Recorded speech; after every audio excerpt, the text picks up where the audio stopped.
Il était français, il était l'un des nôtres, il a décidé de s'émanciper de la mère patrie. Bientôt, il ne sera plus français. On accueille aujourd'hui Julien d'Oseille TV. Julien, comment ça va? Ça va très bien. Merci de m'accueillir sur ta chaîne. Julien, est-ce que tu peux nous faire un petit récapitulatif? Tu étais en train de renoncer à la nationalité française. Dis-nous juste un Mhm. petit peu pourquoi, comment, etc. En fait, j'ai prêté serment il y a 2 semaines devant notaire, comme quoi je renonçais à la nationalité française dans le but, en fait, d'obtenir la nationalité panaméenne. Donc, ça fait partie du process, c'est tout à fait normal. Le truc, c'est que ça arrivait exactement en même temps qu'il y a eu toutes ces discussions d'impôt universel, de taxer les Français, peu importe où ils sont dans le monde, jusqu'en enfer. Et c'est tombé, à 3 jours près, c'est tombé au moment où je devais aller chez le notaire pour prêter serment, finalement. Donc, c'est pour ça que j'ai fait cette vidéo et j'imagine que c'est un petit peu le retour de cette vidéo qu'on va faire aujourd'hui, Mhm. où je parlais justement du fait que j'avais prêté serment. C'est un petit peu une coïncidence, une synchronicité, parce que là, Ouais. comme tu vas devenir, donc, tu vas avoir la nationalité panaméenne, et tu as un an, en fait, pour décider de renoncer ou pas à la nationalité française, et donc tu as décidé de franchir le pas. En fait, sur le papier, quand tu te naturalises panaméen, normalement, sur le papier, on est censé avoir qu'un seul passeport en tant que panaméen. Dans les faits, ça fait partie des pays où il y a énormément de différences entre ce qui est écrit sur le papier et ce qui se passe dans la réalité. Personne renonce à son ou ses autres passeports quand il obtient le passeport panaméen. Et c'est d'ailleurs ce qui a un peu fait sourire mon avocat quand je lui ai dit non, mais moi, je vais aller jusqu'au bout, en fait. C'est ça la différence avec tes autres clients, c'est que là, je vais le faire vraiment. Et donc, quand j'aurai le passeport, puisqu'ils ne peuvent pas te mettre apatride, là, tu signes juste, tu prêtes juste serment comme quoi, quand tu vas obtenir le passeport, tu devras renoncer à ton passeport de ta nation dont tu viens. Donc, en l'occurrence, moi, j'ai commencé les papiers avec le passeport français ici au Panama, même si j'ai plusieurs passeports déjà. C'est avec le passeport français. Donc, le Panama sait que je suis français de base. Et Une fois, une fois que tu vas renoncer à la nationalité française, qu'est-ce que tu vas faire de ton passeport? Tu vas le brûler, tu vas le déchirer, tu vas le… sûrement qu'ils vont peut-être le garder à l'ambassade, je ne sais pas te dire. J'ai déjà eu le cas, en fait, parce que j'ai 2 passeports français en ce moment, parce que j'ai des visas. En fait, déjà le deuxième, là, j'ai un 48 pages tellement je voyage. Donc, ce qui n'est pas standard, c'est un passeport grand voyageur. Et donc, j'ai 2 passeports français parce que mon premier était déjà plein et j'avais des visas qui étaient encore en cours de validité. Et ce qu'ils font souvent, c'est qu'ils te coupent ils te coupent les encoches du passeport sur celui où il reste que des visas, on va dire, qui sont encore valides, mais le passeport est invalidé en lui-même, n'est plus un titre de voyage en lui-même. Tu ne pourrais pas utiliser que le passeport qui est invalidé avec les ongles cornés. Donc, je ne sais pas s'ils me couperont les côtés et ils me le laisseront en souvenir, ou est-ce qu'ils vont le reprendre. Dans tous les cas, c'est marqué à la dernière page de votre passeport. Donc, dans mon cas, c'est 48e page. Le passeport est la propriété de l'État français. Bon, bah, qu'ils le gardent. Voilà, s'ils en veulent, je leur redonne, hein. Si jamais tu gardes le passeport, s'il te le laisse et qu'il le découpe juste un petit peu, est-ce que tu vas Mhm. le conserver précieusement dans une boîte pour avoir la nostalgie du temps où tu étais français? Ou bien est-ce que tu vas le balancer à la mer? Non, je le garderai sûrement comme un souvenir. Mais tu sais, moi, j'ai collectionné pas mal de titres de résidence, etc. Et donc, j'ai un petit endroit où je garde. J'ai ma carte de résident au Maroc, par exemple, la carte de résident aux Émirats. J'ai des passeports, même des passeports drôles. Par exemple, quand il y a eu l'Expo universelle aux Émirats, ils ont fait un passeport où tu pouvais mettre un coup de tampon sur tous les stands que tu visitais. Donc, tu vois, c'est le genre de truc, ça m'amuse. Donc, je suis un collectionneur de passeports, donc je le garderai pour le côté nostalgique, mais je m'en ficherai, quoi. D'accord, donc d'ici un an, normalement, maximum un an, tu seras donc plus français. Plus que ça. Je pense que ça va prendre 2 ans au moins. D'accord, ok. Et Le donc, process est long, en fait, d'obtenir le passeport panaméen. Ça fait déjà un an que je suis dedans. Et ouais, 3 ans déjà, ça sera bien si je l'ai au bout de 3 ans. Ça peut prendre même plus longtemps. Mais là, on vient de changer de gouvernement. Il est plus efficient, le nouveau gouvernement. Donc, j'ai bon espoir que sous 2 ans, je devrais être naturalisé. tu, donc aujourd'hui, tu vas avoir la nationalité panaméenne, tu as la nationalité turque. Mhm. Tu as d'autres nationalités ou c'est tout? Ouais, mais je communique pas dessus. Communique pas, ok. Mhm. Aujourd'hui, une fois que tu seras plus français, tu te sentiras plutôt quoi? Tu te sentiras plutôt panaméen, turc? Tu fais allégeance à quel pays? C'est toujours difficile quand on me demande tu es d'où? Bah, souvent, moi, je dis je suis né en France. J'ai grandi en France, mais enfin, je me sens plus appartenir à ce pays. Si tu veux, je me sens de culture française quand même, mais ce qui est devenu la France, j'ai pas l'impression d'y appartenir, si tu veux. Donc, quand j'aurai plus de passeport français, donc la nationalité qui est la mienne de base, je serais plus panaméen, je pense. Ouais. Je pense que c'est la première carte que je sortirais, oui, c'est panaméen. Rappelons que tout ce qui a déclenché cette histoire, c'est cette proposition de loi d'imposition sur la nationalité abjecte pour pouvoir taxer tout le monde en fonction du passeport, qu'on soit résident ou non résident. Donc c'est ça qui a déclenché. Alors c'est pas passé, mais tu anticipes que ils vont probablement revenir à la charge. Et en tout cas, cette tentative, elle montre bien le fait de vouloir prendre l'argent là où il est, où qu'on soit. Bah ouais, il y a 2 500 000 Français qui sont à l'étranger, 2 500 000 personnes qu'on pourra aller ponctionner. Ça peut être intéressant pour eux. Et ça fait déjà 4 ans qu'ils en parlent. Le projet d'impôt universel, j'avais fait une vidéo, je crois, il y a 4 ans. Donc, ils reviennent à la charge. Et même si ce n'est pas passé, pour moi, c'est que partie remise. Un jour ou un autre, ils vont réussir avec l'avènement des technologies, des CBDC, les monnaies programmables, électroniques. En fait, tu n'auras même pas à donner ton avis. On te ponctionnera sur ton compte, peu importe où tu seras dans le monde. Donc, en fait, pour moi, le dilemme que j'ai à l'heure actuelle, les gens ils me disent « Ah oui, mais ça n'est pas passé. Donc, pourquoi tu fais tout ça ?» Parce que quel est mon avantage, quand j'ai déjà plusieurs passeports, à garder le passeport français, concrètement? C'est ça la question. Quel est mon avantage? Qu'est-ce que ça me donne? Que des possibilités de futurs problèmes, en fait. On va revenir là-dessus.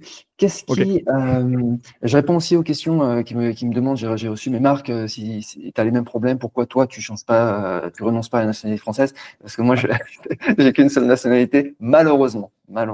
Pour le moment. Pour le moment. Qu'est-ce qui va changer pour toi le fait de ne plus être français, notamment, par exemple, si tu veux revenir en France, si tu veux aller dans l'Union européenne, comment ça va se passer? Qu'est-ce qui va changer concrètement? Ça, les gens sont un peu nombrilistes avec ce truc du passeport français en pensant que c'est le seul passeport au monde qui permet de voyager. Mais un combo là, avec les 2 passeports qui me seront connus, là, donc par exemple turc, panaméen, ça fait à 8 pays près, tu voyages dans exactement les mêmes pays qu'un passeport français. Donc ça ne change rien. Un passeport panaméen, tu as accès Schengen. Donc c'est juste qu'en termes de durée de séjour, je ne pourrais pas rester plus de 3 mois ou quelque chose comme ça, ou peut-être un mois, je ne sais même plus. En fait, ça m'importe peu puisque dans les 5 dernières années, j'y suis allé 5 jours et c'était à reculons et c'était pour un enterrement. Donc, à part pour des enterrements, je ne pense pas retourner très souvent en Europe. Ce n'est pas une zone que j'aime fréquenter. Donc, ça ne me pose pas vraiment de problème. Et si je veux y aller avec un de mes passeports, je peux y aller comme un touriste. Donc, en termes de mobilité, ça ne change absolument rien. J'ai fait le truc tout à l'heure pour regarder un peu le comparatif sur les pays. Oui, tu as des pays comme l'Australie avec lesquels on peut accéder sans visa avec la France. Les États-Unis, effectivement, avec le ESTA, ça c'est pas mal. Mais en fait, en tant que Panaméen, tu as accès au Global Entry. Donc, en fait, tu as un accès encore plus privilégié aux États-Unis. Une fois que tu as un visa, tu rentres encore plus facilement. Après, tu as des pays comme le Tadjikistan, qu'est-ce qu'il y a, Papua New Guinea, enfin Solomon Island, enfin je m'en fous en fait des 8 autres pays dans lesquels je peux plus aller parce que j'ai plus le passeport français, je demanderai un visa. C'est pas la fin du monde non plus de demander un visa. Donc et tu n'as pas l'intention de revenir en France ou en Europe pour t'y installer? C'est vraiment l'Europe, c'est pas ta destination. Ah non, vraiment non. Ça fait 13 ans que je suis parti. Pour ceux qui ne me connaîtraient pas, ça fait 13 ans que j'ai quitté la France et non, je compte absolument pas y retourner. Au-delà des taxes, la France, ça peut être vu un peu comme un passif, avec la dette de la France qui explose. Est-ce que le fait de ne plus être français, tu vis ça comme un soulagement ou tu sens quand même une certaine culpabilité parce que c'est quand même la France qui t'a vu naître, qui t'a donné l'éducation, etc.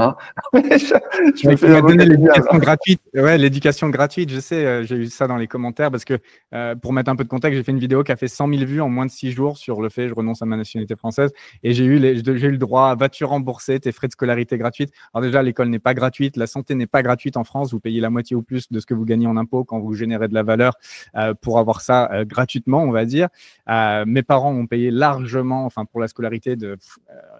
En fait, je viens des 2 milieux, mais du côté de mon père, c'est un milieu assez aisé. Donc, en termes de scolarité, ils ont payé pour 30, 40, 50 enfants, peut-être, j'en sais rien.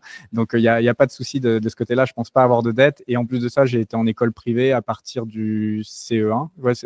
CE1, c'est quand tu as 7 ans. 7 ans. À partir de 7 ans, j'étais en école privée catholique. Donc, je n'ai pas tellement utilisé l'éducation gratuite, entre guillemets, française.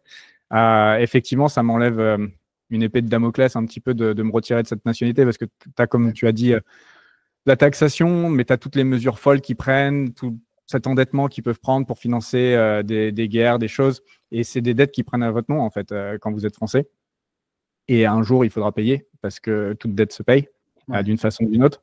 Et donc, ouais, effectivement, de sortir de ce système qui est déconnant, ça me soulage, effectivement. Ouais, parce qu'en fait, j'ai plus trop ce truc-là maintenant, parce que ça fait vraiment un moment que je suis parti, mais c'est quelque chose que je vois beaucoup avec les nouveaux expatriés. Ils sont toujours un petit peu avec l'ombre de la France derrière eux. Ah, mais si je fais ça, est-ce que je pourrais être reconsidéré comme résident fiscal, etc. Alors qu'ils sont partis depuis 2-3 ans, parfois, ils habitent à Panama ou que sais-je. Ils se disent, ah, mais si je fais ci ou ça, ou là, ça peut être dangereux avec la France, alors qu'ils n'y ont pas mis les pieds depuis 3 ans. Et tu vois, il y a toujours cette ombre derrière. Et c'est un vrai soulagement que de quitter un pays qui a une soif de contrôle comme ça et qui a cette aura derrière toi qui te suit partout, que tu n'aurais pas avec un pays comme le Panama, dont le sport national, c'est de pas aller faire chier ses citoyens, peu importe où ils sont dans le monde, en fait. D'accord, donc soulagé, pas coupable, pas redevable. Si vous voulez voir Non. l'excellente vidéo de Julien qui explique pourquoi il ne sera plus français, je mettrai un lien en description, comme ça vous pouvez aller voir sur sa chaîne.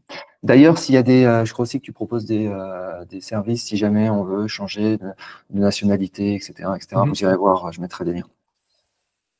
Que te reste-t-il? Ah non, j'avais une question une question subsidiaire. Si jamais, donc mettons dans 1 an, 2 ans, tu n'es plus français, tu n'as plus de lien avec la France, tu as coupé les ponts, je suppose que tu n'as plus d'investissement en France, plus de compte bancaire, plus rien, vraiment rien. La France, on va dire le LFI par exemple, sort une loi approuvée, validée, mise en vigueur, qui dit que tous ceux qui ont été français par le passé. Ah, mais bon, là, les gars, dans ces cas-là, il n'y a plus qu'une chose qui va servir, c'est ça, tu vois. On sort ça, les gars. Je sais pas, là, il y a un moment, il faut qu'ils arrêtent de nous faire. Même si vous n'êtes plus français aujourd'hui, mais si vous avez été par le passé, alors vous devez payer. Bon, on arrête. Non. Que te reste-t-il? Parce que te reste-t-il de français? Est-ce que dans ton fort intérieur, comment tu te... Je m'intéresse à ton identité, en fait. Voilà. Je sais que tu as été un peu cosmopolite, etc. Mais je pense que le français, c'est ta langue maternelle, donc tu as quand même un lien fort. Première, effectivement. Donc, qu'est-ce qui va te rester de français si tu n'as plus le passeport? La famille, toujours de la famille en France, forcément. Ma culture, forcément, je viens de là, donc tout ce qui est cinéma, etc., forcément. Mais l'ancien cinéma français, puisqu'encore une fois, je n'arrive pas avec le nouveau cinéma français. Ce que devient la France dans tous les sens, que ce soit l'art, les directions économiques, politiques, etc., ça ne me ressemble plus. Je n'ai plus la pression d'être un Français à partir des années 90, presque les années qui m'ont vu naître, pardon. Donc voilà, ce qui me restera, c'est la culture de ce qu'était la France. C'est un peu tout. C'est déjà pas mal. C'est un beau bagage. Comment les gens autour de toi ont perçu le fait que tu ne veuilles plus être français, même ton audience? Est-ce que les gens ont été réceptifs, favorables? Comment ils ont accueilli ça? Et aussi dans ta famille? En tout cas, ça n'a pas laissé indifférent parce que je te dis, en moins d'une semaine, 100 000 vues, énormément de commentaires, je pense 1000 commentaires, un truc comme ça. Je dirais 60% de gens qui comprenaient ma démarche, certains qui comprenaient mais qui ne renonceraient pas à leur nationalité, certains qui le feraient s'ils le pouvaient, certains qui vont le faire. Donc 60%, on va dire très positif, 60-65%. 35%, je me suis fait lyncher et c'est rare. Sur Osei TV, souvent mon public est avec moi sur mes vidéos, etc. J'ai souvent un accueil très chaleureux sur tout ce que je produis comme contenu. Donc, pour moi, c'est assez différent comme retour pour une fois. Et donc, 35% de traître à la nation, tu devrais rembourser, comme on l'a dit, donc ta scolarité, ta santé, etc. Tu dois énormément à la France, etc. Donc, assez dur de ce côté-là. Côté famille, ça a créé aussi des problématiques. Ouais, mon père, un de mes frères aussi, on s'est quasi disputé parce qu'ils ne comprennent pas ça, en fait. Pour eux, c'est assez incompréhensible, sachant que dans ma famille, on est quand même assez nationaliste, français, etc. C'est un choc pour certains, mais après, je pense que s'ils sont assez intelligents, ils le comprendront sur le long terme. D'autres personnes de ma famille, comme mon oncle, l'a très, très bien compris. Et de toute façon, ça divise un peu ce genre de thématique. Tu sais, c'est un peu comme quand il y a eu le Covid, etc. Tu avais ceux qui étaient pour les vaccins, ceux contre, voilà. Et après, seul le futur dit qui avait raison, entre guillemets. Et voilà, l'important, c'est même pas d'avoir raison, c'est d'être aligné avec ce qu'on veut pour sa vie. Je suppose que tu n'es pas nationaliste, bientôt tu ne seras plus français, mais quand bien même voilà, tu n'étais plus français et pas nationaliste, ça veut dire quand même quelque chose, Oui, je suis de français. culture et d'origine française, ça je le renierai jamais. Et même sans ce bout de papier, finalement, parce que je pense qu'être français, ça va au-delà de ce passeport, en fait. Ça va au-delà de ce bout de papier. Et je pense que même sans ce bout de papier, je resterai plus français que beaucoup de Français qui sont en France, qui ont le papier, mais qui finalement ne sont pas très français ou qui ne se reconnaissent pas dans le fait d'être français. Donc voilà, je garderai une partie de mon identité, restera française, même si je n'ai plus ce bout de papier. On peut dire que tu vas devenir un Français sans papier, mais Ouais. que le Français sans papier que tu vas devenir restera probablement plus français que des Français de papier. C'est possible, oui, effectivement. Ouais. Aujourd'hui, tu vis au Panama. La langue au Panama, c'est l'espagnol. Tu parles L'espagnol. aussi beaucoup anglais. Oui. Euh, Quand tu rêves, est-ce que tu rêves encore en français ou dans quelle langue tu rêves? Bah, je rêve dans les trois langues. Ce matin, en me réveillant, j'étais dans un rêve, un cauchemar à moitié où j'étais dans une altercation un peu et je rêvais en anglais. Donc, je peux rêver dans toutes les langues. Et en fait, au quotidien, les gens ne se rendent pas compte de ça parce que forcément, les seuls contacts qu'ils ont avec moi, c'est à travers des vidéos YouTube où je m'exprime en français forcément. Mais au quotidien, je pense que je parle 30% de mon temps en français et le reste du temps en espagnol et en anglais. Si jamais dans un de tes voyages, tu rencontres une femme et que cette femme, c'est une Française et qu'elle est très jolie et qu'elle t'aide. Ça fait beaucoup de si, hein. Ça fait beaucoup de si. Elle existe? Et donc, toi, tu vas te présenter comme panaméen ou comme turc. Et est-ce que tu vas la voir D'origine française. Ouais. Est-ce que tu vas la voir, est-ce que tu vois les femmes françaises maintenant comme plus exotiques, puisque maintenant tu n'es plus français, donc c'est. Non, pour moi, ça ne m'intéresse pas. Ne m'emmène pas sur ce terrain-là. Ça ne deviendra pas exotique. Non, ça restera pas exotique pour moi, les femmes françaises, malheureusement. Alors, il y a forcément des perles, comme dans tous les pays, mais franchement, statistiquement, je pense pas que ça soit le meilleur endroit pour quelqu'un. Enfin, c'est encore une fois, c'est les goûts et les couleurs, les femmes, etc. Mais je pense pas que ça soit le meilleur vivier, on va dire. Donc, il y a un autre intérêt au fait à ne plus être français, c'est que si jamais la France déclare la guerre et qu'elle demande aux gens de faire la guerre, toi, en fait, tu seras plus français, donc tu n'auras plus à faire la guerre pour la France. Oui, si Macron il continue à envoyer des milliards pour financer l'opération spéciale en Ukraine, il y a des chances qu'à un moment, on se finisse par se prendre des roquettes russes dans la tronche. Ouais, c'est une possibilité. Donc, il faudra peut-être envoyer, malheureusement, des hommes se faire tuer, trucider. Ouais. Donc, ouais, non, je n'ai pas envie de faire partie de ça, non, clairement. T'as des obligations par rapport à tes nouveaux pays de nationalité, Panama, Turquie, si jamais il y a des conflits, tout ça? La Turquie, notamment, oui, c'est le plus dangereux de mes passeports, effectivement. C'est pour ça que je préfère avoir des passeports de petits pays, type Panama, qui n'ont même pas d'armée locale, en fait. Le Panama n'a pas d'armée. Les sous protection. Des petites îles, Saint Kitts, Saint Nevis, Sainte-Lucie, etc., ou Vanuatu. Ce genre de pays, normalement, ne rentrent pas en guerre. Donc, c'est plus tranquille. La Turquie, pour le coup, est risquée dans mon portfolio de passeport. Pour encore mieux t'intégrer au Panama ou en Turquie et pour adopter cette identité, pour t'intégrer plus dans le pays, est-ce que tu penses te reproduire avec une Micheline locale, une Micheline turque, voire une Micheline panaméenne? Est-ce que c'est plus voilà. Mauvais vivier également. Non, non. Après, il ne faut jamais dire jamais, mais non, c'est pas les souches que je préfère. On va rester politiquement correct dans cette vidéo, mais ouais, non. Les locales au Panama ne sont pas très, très jolies, malheureusement. Et Turquie, ce n'est pas ma tasse de thé, non. Dernière question, quel conseil tu donnerais à ceux qui n'ont qu'un passeport, qui n'ont que le passeport français, et peut-être faire des différences en fonction du patrimoine, on va dire ceux qui ont entre 500 et 1 million d'euros, ceux qui ont entre 1 million et 5 millions d'euros, et ceux qui ont entre 5 et 10 millions d'euros. Qu'est-ce que tu conseillerais? Ok. Déjà, j'espère que ça ne se produira jamais, cette taxation sur le passeport. J'espère que je suis juste trop précautionneux, mais tu sais, c'est comme les Juifs, quand il y a eu la déportation. Ceux qui étaient les plus précautionneux, ils sont sur la côte Est ou la côte Ouest des États-Unis. Les autres, ils sont plus là pour en parler.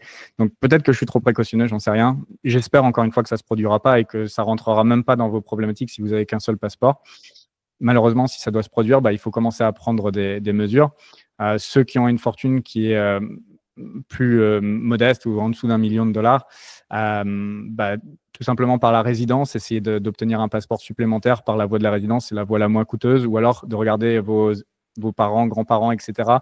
C'est aussi une voie rapide et qui peut être peu coûteuse d'obtenir des passeports supplémentaires. Il y a pas mal de pays en Pologne, etc., où vous allez pouvoir, par ascendance, obtenir le passeport de vos ancêtres. Donc ça peut être une façon. Après expatriation, il y a des pays entre 2 et 5 ans qui vont vous permettre de vous naturaliser. C'est beaucoup le cas en Amérique latine. Les pays les plus rapides, ça va être Chili, Uruguay, Argentine, Paraguay. Voilà, c'est des pays dans lesquels vous allez pouvoir, en 2 à 3 ans, obtenir un passeport supplémentaire. Donc ça peut être des options. Et puis après, ça va jusqu'à 5 ans, des pays comme le Panama, justement, 5 ans de résidence permanente. Donc ça serait l'option pour quelqu'un qui n'a pas trop d'argent. Et s'il n'a pas le temps, et si ça venait encore une fois, en prévoyant que ça vienne dans suffisamment de temps pour que la personne ait le temps de se naturaliser et donc de pouvoir renoncer et sortir du scope des personnes qui seraient taxées. Si elle n'a pas le temps, avoir des choses qui sont insaisissables. Donc, c'est tout simplement avoir des cryptos, des BTC hors exchange.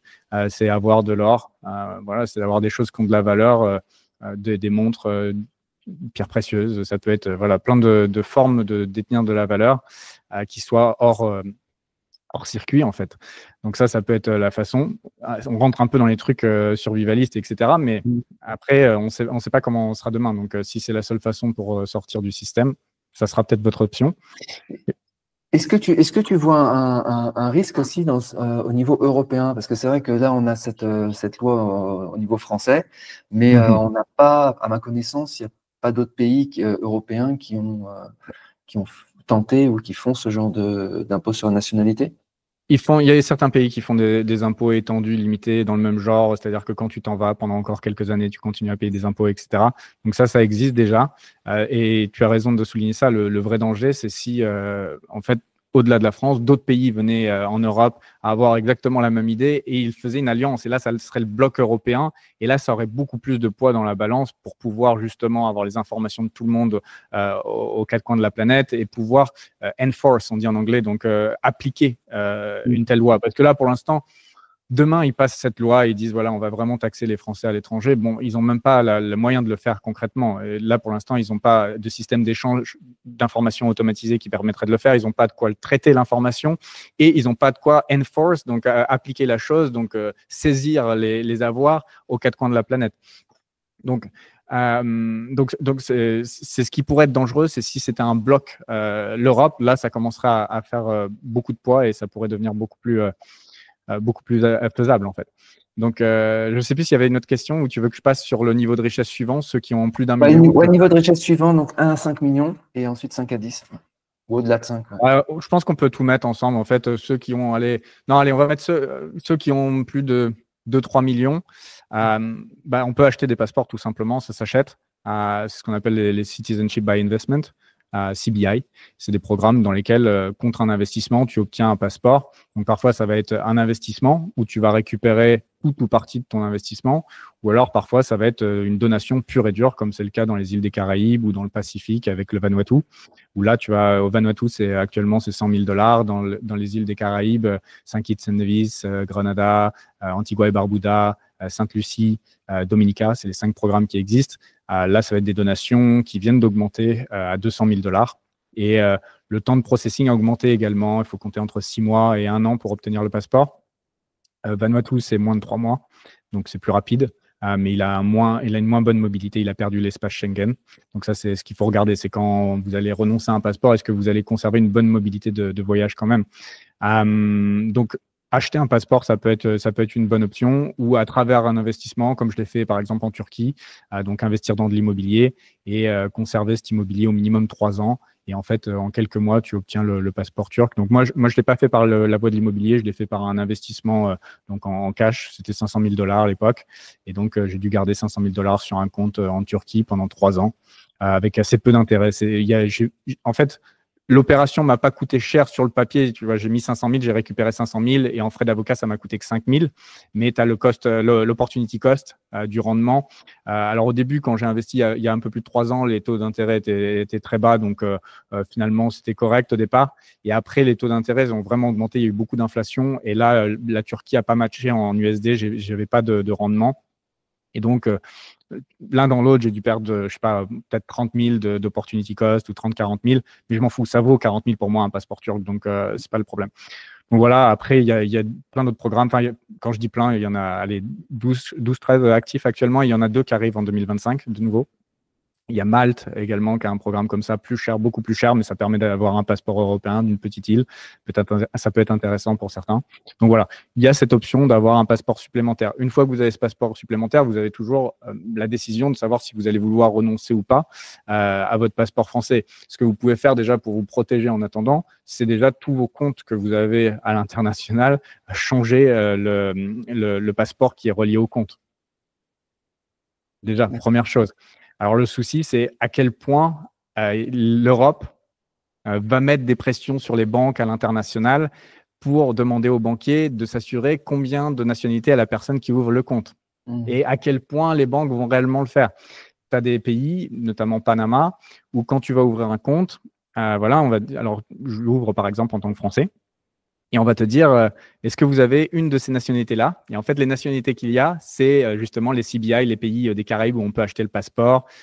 C'est du Caïman, Belize, des trucs comme ça. Et ils vont te demander des pays bien targetés, bien spécifiques, oui ou non. Mais ils ne te demandent pas, par exemple, pour le passeport turc. D'accord, ok. Donc, voilà, suivant les pays. Mais par exemple, à Singapour, j'avais déjà plusieurs nationalités quand j'ai ouvert mes comptes à Singapour. J'aurais dit, j'ai plusieurs nationalités. C'est bon, on met que français, pas de problématique. Des fois, ils posent des questions sur la nationalité américaine, parce qu'il y a des trucs un peu Ah bah oui, particuliers. alors ça, tu as un bloc maintenant dans tous les comptes bancaires que tu partout, ouvres dans le monde. Mais ça faisait partie des choses que je dis dans la vidéo, dans les raisons pour lesquelles je veux renoncer, au-delà des taxes, au-delà de tous les problèmes de dette que pourrait avoir la France, etc. Tu as aussi le fardeau administratif qui se crée quand tu as ce type de taxation sur la citoyenneté. Les Américains, chaque année, doivent remplir une tonne de paperasse, en plus de devoir payer des impôts au-delà de 100 000 $ de revenus annuels. Ils doivent continuer à faire de la paperasse tous les ans pour un pays où ils n'ont pas mis les pieds depuis 10, 20, 30 ans pour certains.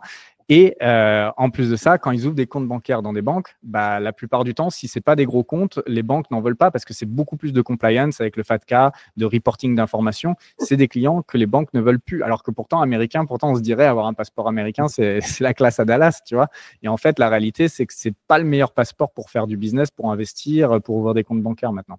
Donc, il est possible que le passeport français devienne comme ça. Et dans les autres problèmes que j'avais ajoutés, c'est qu'on ne sait pas demain, ils pourraient se dire ah bah tiens, on va mettre un travel score sur le passeport français. Et donc, les ressortissants français ont le droit de prendre l'avion 2 fois par an ou 1 fois par an. Tu vois, c'est possible ça. Tu sais, quand on commence avec la taxation, avec toutes leurs idées écologiques, etc., il n'y a qu'un pas après. Et c'est toujours plus de liberté qu'on ne grappille. Et c'est pour ça, ça revient à la question que j'ai posée ouvertement tout à l'heure. Quel est mon intérêt quand j'ai plusieurs passeports de pays qui ont moins soif de contrôle de garder le passeport français actuellement? Quel est l'intérêt?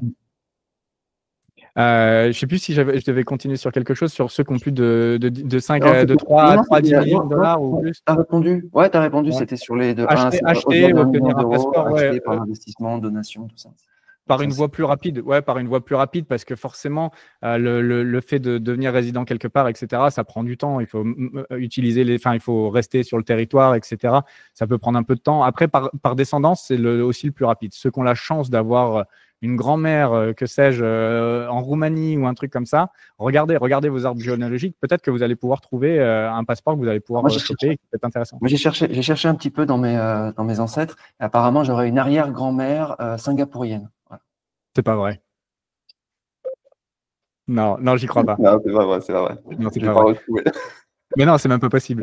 J'aimerais bien. Et puis de toute façon, je pense pas que Singapour ferait un truc par descendance. Ils sont tellement stricts sur l'obtention du passeport.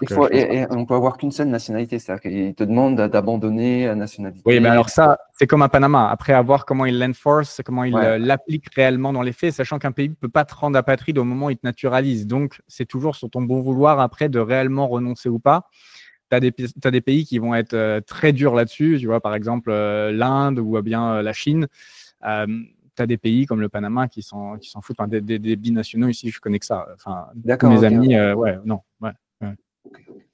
Ou trinationaux, Ok, j'en connais pas. super, Julien, tu veux rajouter quelque chose ou c'est bon? Je crois pas, je crois qu'on a fait le tour un petit peu de tout. Je sais plus si tu avais d'autres questions. La honte, ouais, non. Est-ce que j'ai honte d'avoir renoncé au passeport? Ouais, Non, c'était ça. après, Non. il y avait des questions, mais tu as répondu. Est-ce que tu dois rembourser tes frais de scolarité, sachant que tu n'es plus français? Non. Tu as répondu, tu as répondu. Ouais, je pense qu'on a fait le tour. Ok, bah écoute, merci beaucoup. C'était super, Julien. Et puis, tu refais Aussi. une vidéo dans un an ou dans 2 ans quand tu auras sur ta Non, chaîne. quand je vais le faire, je ferai suivre le process, bien sûr. Ouais. Ouais, Là, j'ai encore 2 ans avant d'être nationalisé et je pourrais toujours changer ma décision, mais pour l'instant, elle est bel et bien prise. Mais après, prouvez-moi que j'ai tort dans les commentaires. Ça te fera d'engagement. Voilà, bah merci beaucoup, Julien. À plus. Merci à toi. À bientôt. Ciao.